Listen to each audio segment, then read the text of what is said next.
managers in business. If you're looking to grow your business, contact mybusinessgroup.co.uk today for more information or follow the link in the description below. And as this is hot off the presser, we're proudly sponsored by HI-POINT ACCESS Ltd, your number one-stop shop for all your working at heights and roofing needs. Find their details in all the links below. Thank you to HI-POINT ACCESS for your continued support of the Blades Ramble. Like and subscribe to Blades Ramble.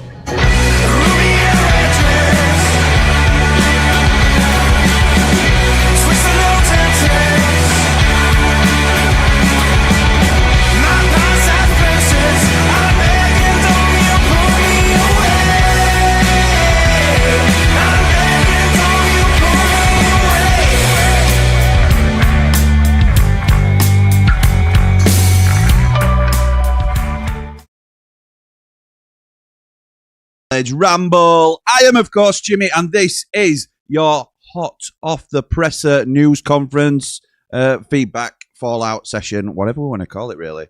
It's hot off the presser because Chris Wilder, apologies, I should have been here 2 minutes earlier, but my PA, don't let me call that, she's out of the room at the moment, my wonderful wife brought me a sausage sarnie just as the presser were finishing, so I've just wolfed that down. It's great, this. It's great. So, yeah, so that happened. So that's thrown me back, really, because I've then rushed to put everything together. So Chrissy Wilder has been talking to the press ahead of United's game on Monday against Borough, and it feels like a really early press conference. Well, it is. It is, let's be right. It's an early press conference. He normally does presses on the Friday before the game on the Saturday. Well, now he's doing it on the Thursday before the Monday. So, yeah, we're all over it as normal, and let's get into what he said. So it were Andy Giddins from Radio Sheffield, followed by Danny Hall from the Sheffield Star, asking the questions. So there are a few different topics, and just we've broken it down slightly differently this time. So on Pat Bamford's injury, he says, yeah, Pat's taken a heavy knock to his ankle. We need to wait for the swelling to come down and give him as much time as possible. I don't think he'll train for the next 2 or 3 days. There's no structural issue, which is positive, but he's a major doubt for Monday, which is obviously disappointing. Now, this for me, again, breaking off from what Chris has been saying, for me is better news than I was fearing. So the fact that he's even in contention, it's very unlikely he plays Monday, obviously, and I think we can probably rule him out for that game. But the fact that he's even in contention to play on Monday means it's nowhere near as bad as some of us may have feared. And I think we didn't hear anything about it. It's just he has got a history of injuries, as Pat Bamford, and that's been a big thing, that if you can keep Bamford fit, he's a great player. That's what all Leeds fans have told us, and that's what we knew anyway. So the fact that he were out, mysteriously out injured, turns out he'd gone down the day before in training, and it's just, as he says there, it's a heavy knock to his ankle rather than anything structural, which is good. He says, from a tactical point of view, I said this the other night, Pat's importance is huge, especially against teams that play a low block, a back five, or a 5-4 shape. 5-4 shape? Did he say that? You need someone you can go into at the top of the pitch, not just play through the middle. You want your best players on the pitch, your more experienced players, and that's why it's frustrating. Yeah, I think, basically, as a Blade, it's a bit of a drop-off. When we're playing one up front, it's a bit of a drop-off from Pat Bamford. There's no shame in having a hierarchy of strikers, and Bamford is our best striker.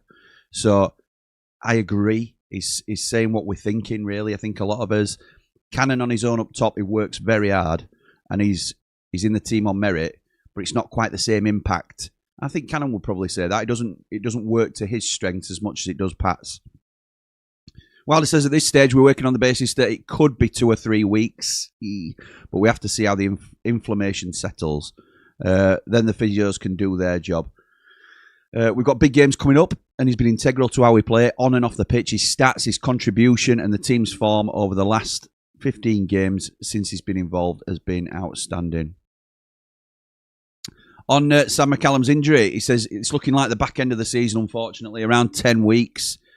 He'll have a minor operation, a small wire put in to help knit the ligaments together, and then he'll start his rehab. If we can get something out of Sammy before the end of the season, that'd be a big bonus, just in terms of availability and being match ready.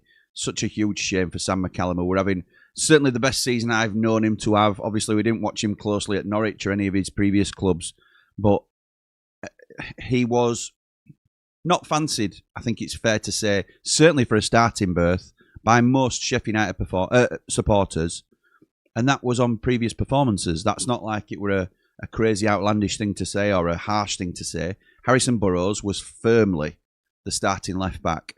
And the only silver lining to come out of this is it's a reprieve for Harrison Burrows.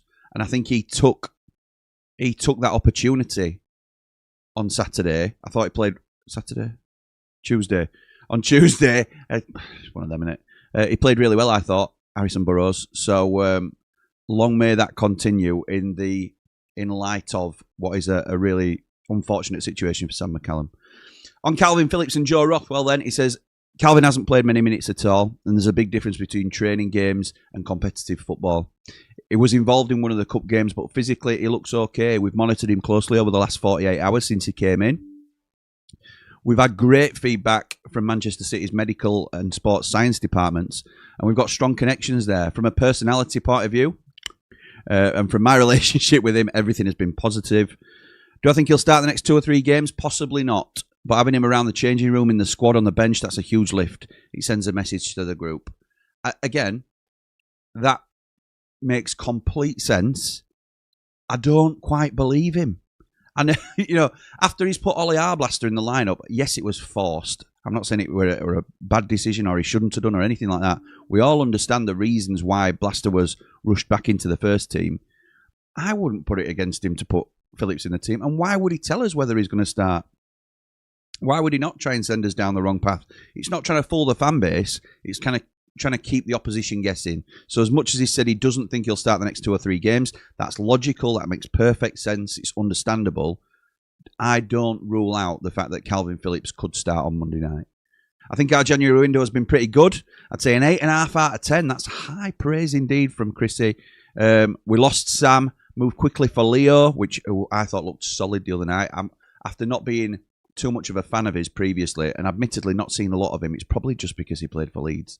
I thought it looked neat and tidy. We're delighted with it, says Chris. Joe is someone we've chased for a long time, and getting him permanently is massive for next season. Bringing Kiana into the building as well. And Gyro and Pat earlier, even though it says Yokeres here, Gyro and Pat earlier, they all form part of that window too. They don't, but I understand what you're saying, Chris. In terms of, they are your recruitment, yes.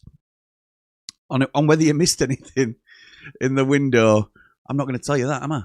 There were maybe 1 or 2 thoughts about different areas, possibly more for the summer. You don't always get your full wish list, but we're close to what we wanted. We brought in winners, experience, balance, competition, men.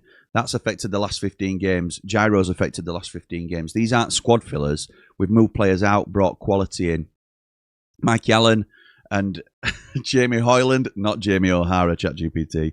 And Mikey Allen and Jamie Hoyland have worked tirelessly, supported brilliantly by Steve and the board.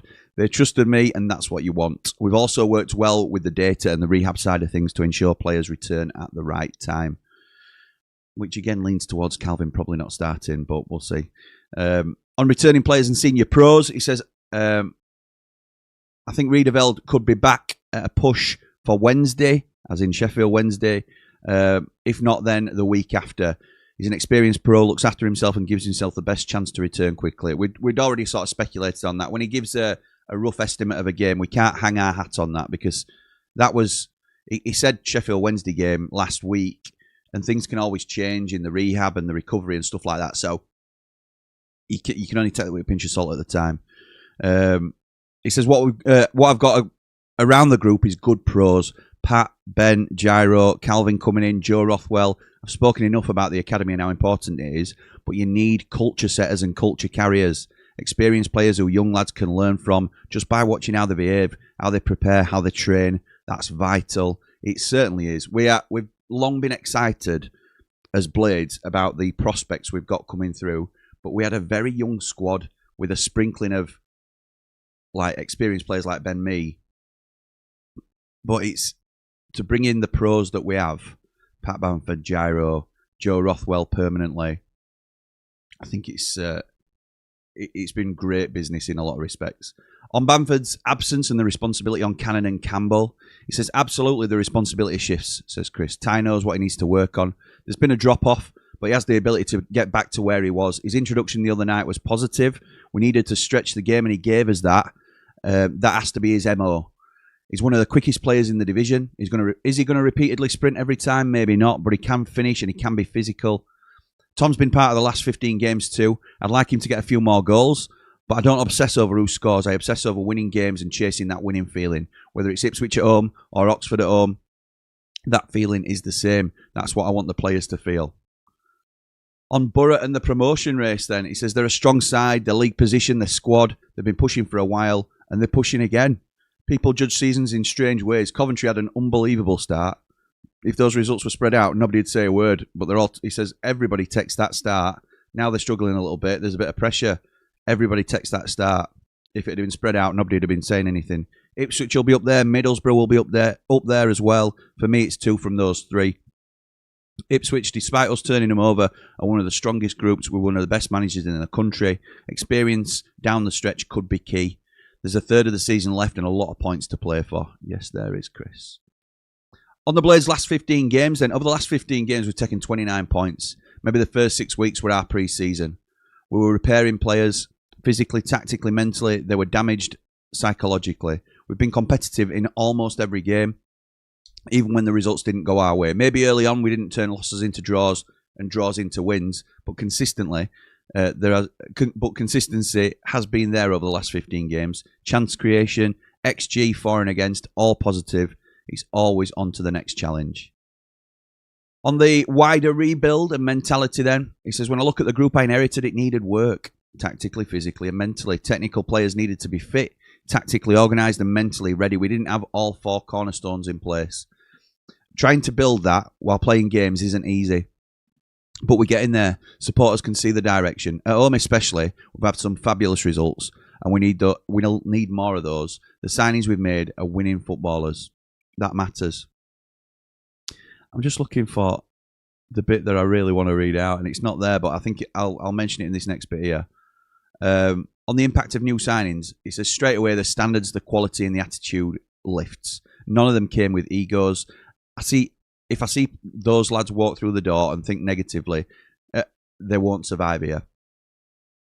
If players see those lads walk through the door and think negatively, they won't survive here. And this is the point where he said something like, City will look at these signings and say, who's going to play alongside me then?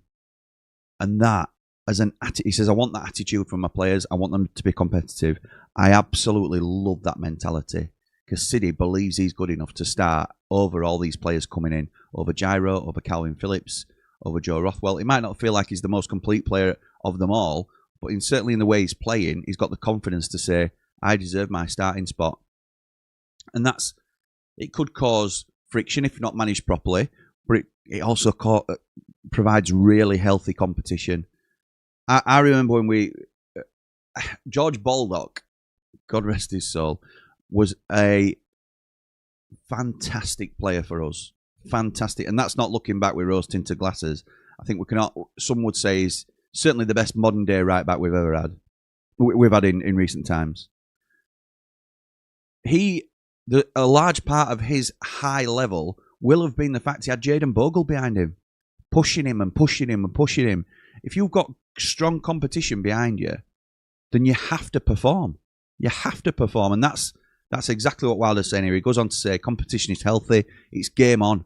That's what it should be. In midfield especially, there are big decisions to be made, but that makes us better. And then Danny just finished off by asking him on contracts and young players. Those discussions are ongoing, he says. We've had to prioritise the window and the fixtures, but tying players down is important to protect the assets. Young players haven't made it yet. Half a season isn't a career.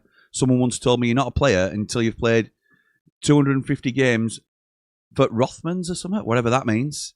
I didn't get it, to be fair. Apologies to all the Blades that will be disappointed in me for not knowing what that understands. But you're not a player until you've played 250 games was the point, and I get that now. Consistency is everything.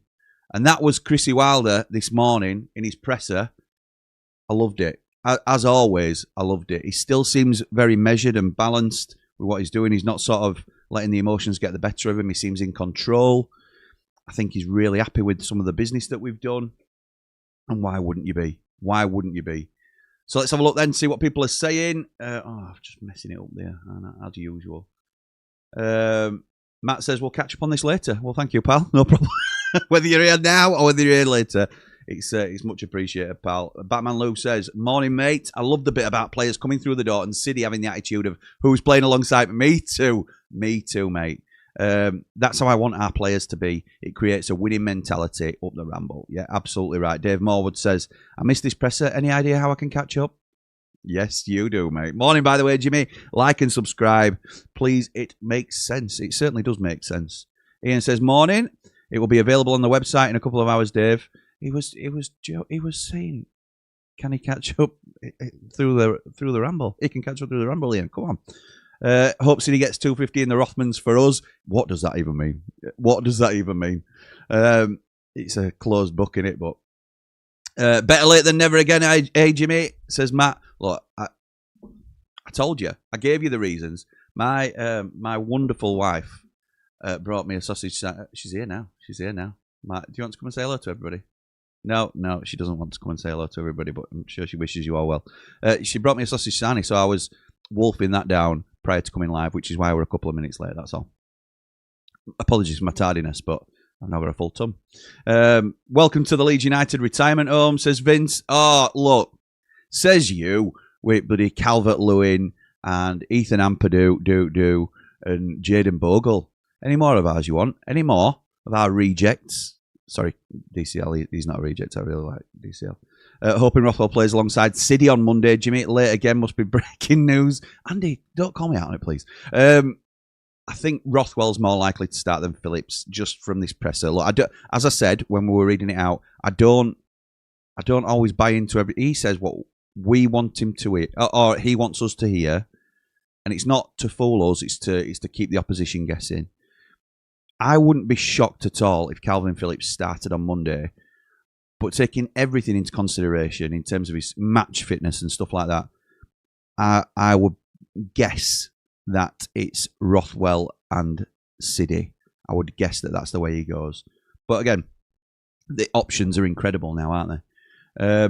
Thom says, morning, pal. Bit worried about Monday night, and to be fair, just hoping we don't start like we did against Oxford, because we could be about 4 down by half-time. Oh, that's the spirit, pal. No, to be honest, look, you can't write us off going into any game. You can't. And I know you're not doing, but nobody thought we'd get the win against it. Or very few people. I have to say there were a few that did, but they are often blindly positive. But we got the win against Ipswich, who were top of the form table. We're now playing Middlesbrough, who are top of the form table. And at home, there's nobody better than us in the division at the moment. So we are good enough. You look at our squad, we are good enough to beat anybody in this league. So I don't think you can write us off completely. I think you go in excited to see what the new signings can offer. And if it don't go our way, it don't go our way. But I'm going in excited rather than nervous at the moment. I'm not saying that won't change come close to game time. Andy says, Borough won't sit in a low block like Oxford. It'll be a totally different game, 2-0 Blades. It will, and I think that favours us. Look, they have got much more of an attacking threat than Oxford. Apologies, Oxford, but I think the table will tell me that's not a lie. They have certainly the ability to really hurt us, but they will also offer more space than Oxford did sat back with their 2 big centre halves.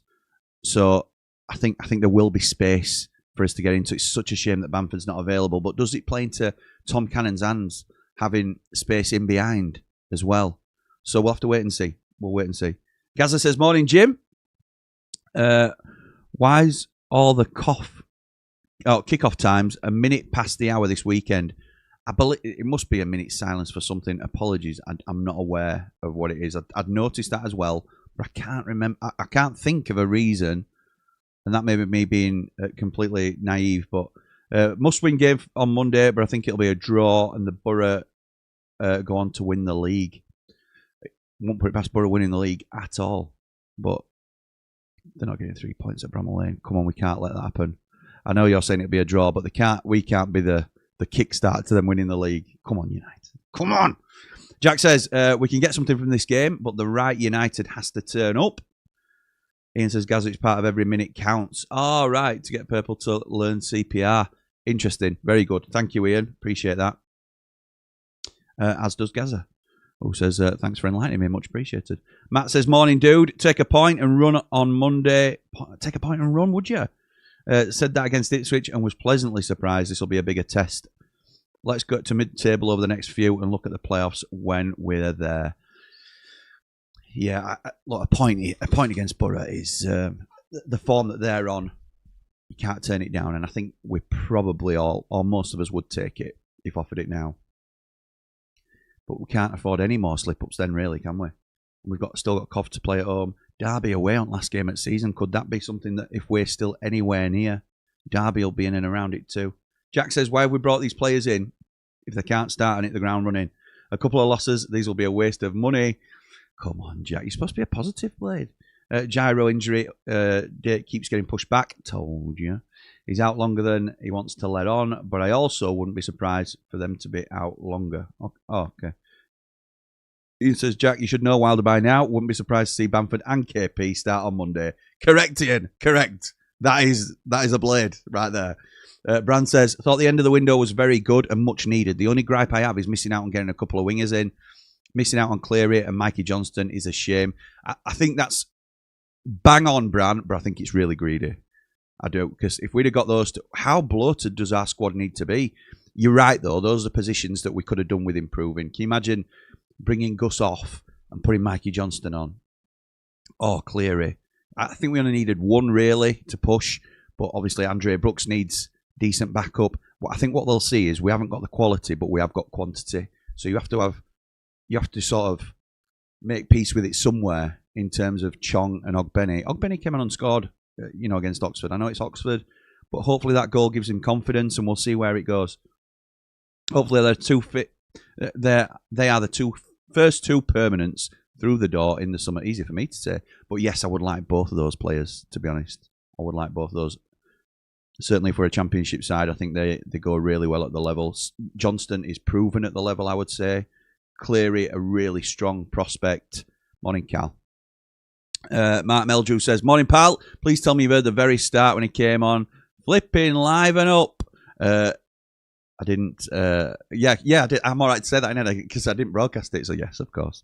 Tough game this on Monday, but I think one will do well in. On our day at home, we're a match for anyone. Have a good day today. Up the Blades, up the Ramble, up the Mark by Meldrew. I'm on with the edits for Ramble on the Road and Mark by Meldrew. They should be out today.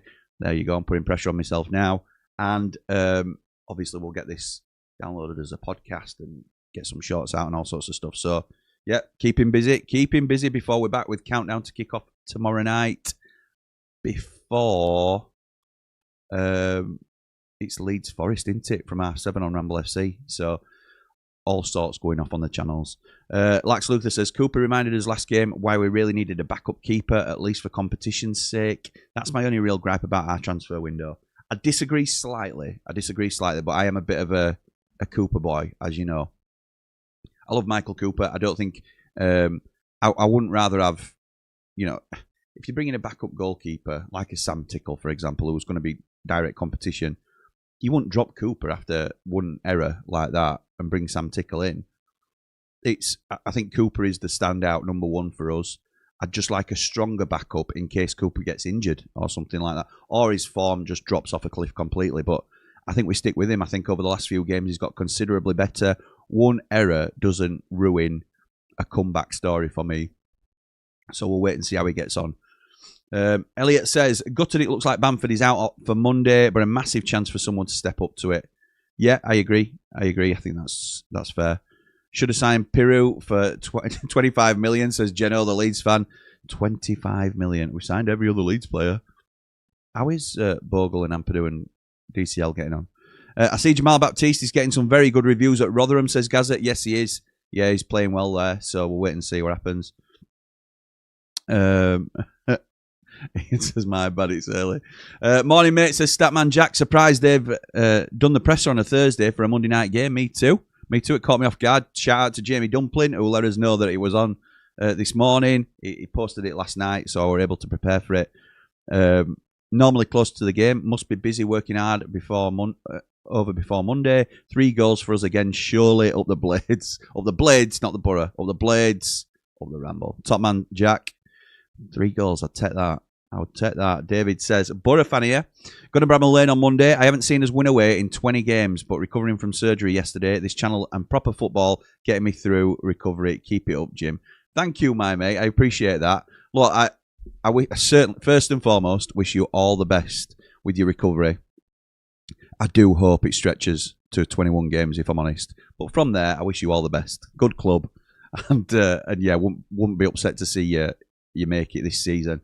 It's been a long time, hasn't it? But yeah, thank you for jumping on, mate. And thank you for the kind words about what we do here.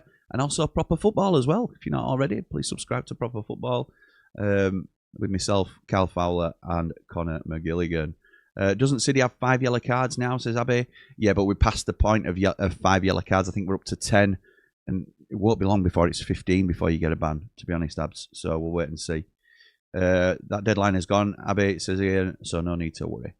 Zzz says, probable absolute poo, but I've heard Ipswich were looking at Sterling on a free. Wouldn't mind it if only he were willing to drop his wages dramatically. Yeah, it would have to be dramatically as well. He'd have to be coming on 10 grand a week for us to even get near. Look, I heard, or I read, it's not an ITK thing, I read he wants to stay in the London area. That doesn't mean if a team offers him enough brass, he won't go to them. Ipswich could offer him probably equivalent to his Premier League wages to the end of the season, which would equate to, you know, the equivalent of a transfer fee, wouldn't it, for a player like that? It's just how much money do they want to chuck at it? I don't think he'll end up at Ipswich. Wouldn't surprise me to see him somewhere like West Ham or somebody like that who needs a little bit more of a spark. We'll wait and see where Raheem goes. Dad says, optimistic for Monday night. Couple of extra days for the new guys to get up to speed. Won't hurt either. Still being in touch with the playoffs keeps the season alive too. Up the blades, up the Ramble, up the 1,000 sub Behind the Ramble. Thank you, Daz. Yeah, we're now up at 1,000 subscribers for Behind the Ramble as well. There is some really interesting content to come on there. We've got a couple of series that I'm quite excited to get going. When I start filming next week, so keep it Behind the Ramble as well. It's not going to be football related predominantly. Obviously, I'll talk a little bit about it's behind the scenes essentially of what goes on at Blades Ramble. So and what I do away from here. So there will be Blades stuff, but it's not Blades centric, if that makes sense. Mark says, "Morning, Jim." Shouts at me. No need for that. Rothman's is a football yearbook. Thank you, Marco. Thank you, my mate. Dane says, "Thank God for the Ramble because I had no idea Wilder was doing a presser this early." I hope, my mate. Hoping Bamford is back ASAP. You and me both. Great second half against Oxford. Excited to see what Rothwell and Phillips can add. Up the blades. Yes, mate. Hope you're doing well. And yeah, speak to you soon, no doubt. What a wife, Jimmy. Mine was from Timu. Brand says, the squad is only bloated in midfield, Jim. We've got about 7,000 midfielders and only one winger at the club. I think we've got, no, in numbers, we've got at least 2 for every position of the 11. But then in centre midfield, you're right, we've got about 7,000. Plax says, we'll see Leeds B team on the pitch. Will we see Leeds B team on the pitch this weekend? Upside down head.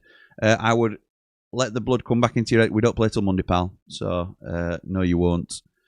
Brand says, and I wouldn't be putting a B team out against Forest if I were you. Brand says, as much as I like the KP signing, I can only assume that Wilder really thinks he can still get top 6. Seems like a massive chunk of cash on a huge gamble. Not sure we're in a position to do that now. Brand, you're absolutely right. And Wilder will 100% believe we can still get top 6. Of course he will. And what is it? What is the point in carrying on it with the season? He's not one to just go for pride, is he? Until he absolutely has to. He is chasing that 6th spot, undoubtedly. How I'm more surprised. Well, I'm not really, because he does hold leverage, but he's persuaded the board to go for it. And I have no doubts we will run it close. I'm not saying we'll make the playoffs, but I think we will run it really close because of the improvements that we've made. It's exciting last third of the season. Bald and Brilliant Lee says, after a slow window, we finished strong and strengthened well. A week ago, Wilder looked unhappy with the business, but today he was his old self. I wonder where our window would rank against others. Lee, again there with the just chucks it up for me to. So that is a reference to tonight's stream. We are live at 8 o'clock on Ramble FC, going through every championship team's window, ranking them. Yes, Lee. What a man. What a man. So we'll see you there tonight, 8 o'clock, Ramble FC, ranking every championship club's January transfer window. Jack says, someone how I was confident we got something against Millwall and Ipswich. Okay. John says, up the Ramble boys. I think we're now very strong after the window and capable of beating Borough. Like many, I think we needed to strengthen with a better backup keeper, onwards and upwards. The backup keeper thing, it's just a fingers crossed job for me.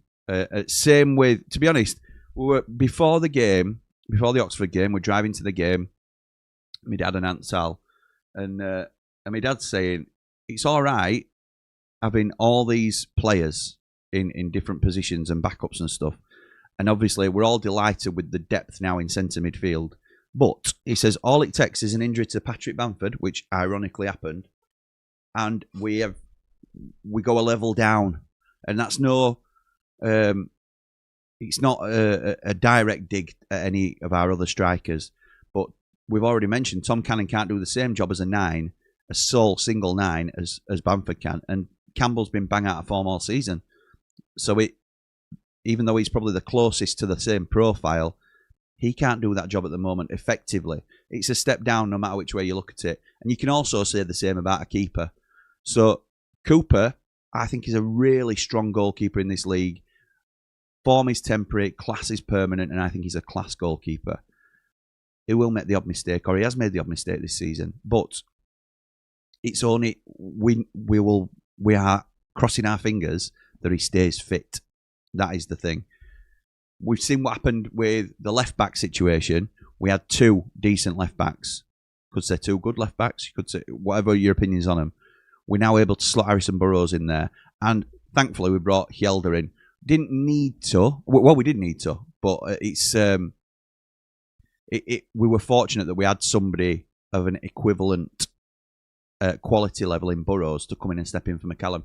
So it is really important that you get the right backups, but I don't think we're ever going to have the perfect window and do that.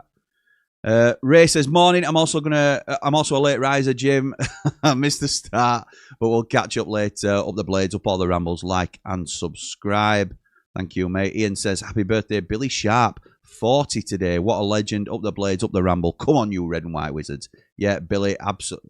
Death, taxes, Billy Sharp scores goals. We all know this. It's the 3 guarantees. Enough brass. Can tell you've been with Cal a lot lately. I always say brass, to be fair. I don't know whether it's not been noticeable, but I'm a West Yorkshire boy, aren't I? You know, for my sins. Rich, a.k.a. Holly, says, morning, Jimmy. Glad to see Wilder is content with the window and pleased he's getting the back in. One thing we can't say is he's been given every chance.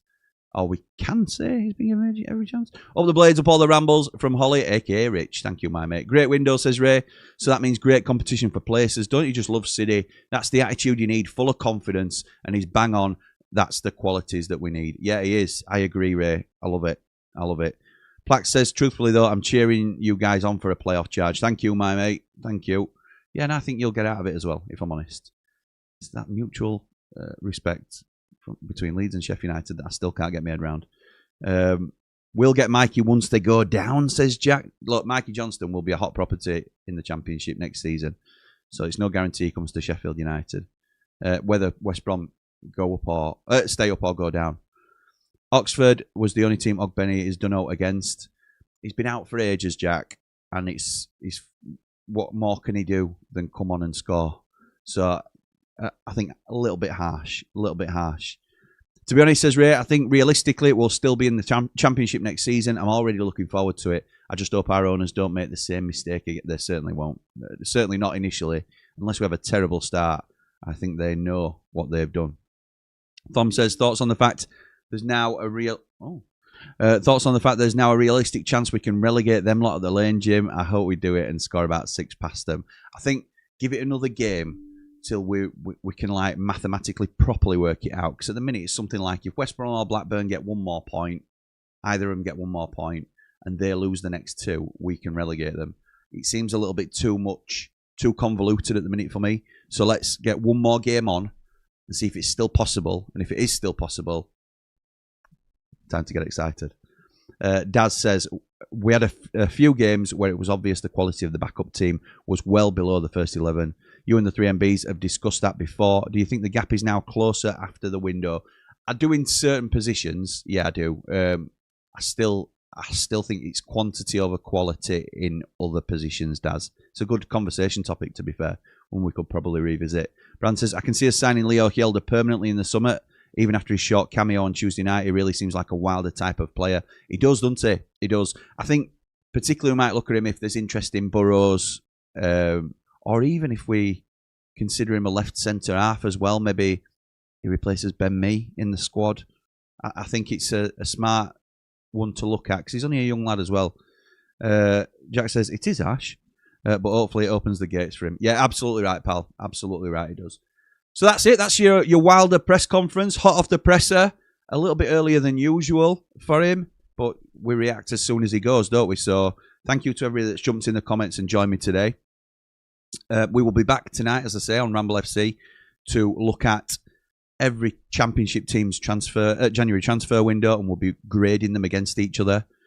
We'll also be back tomorrow night on the Blades Ramble with Countdown to Kickoff. And then back over to Ramble FC for a Leeds versus Forest watch-along with Job Motson and the man in black, Gaz Dunn. So, for now, come on, you red and white wizards. Of the Blades! Shout, shout.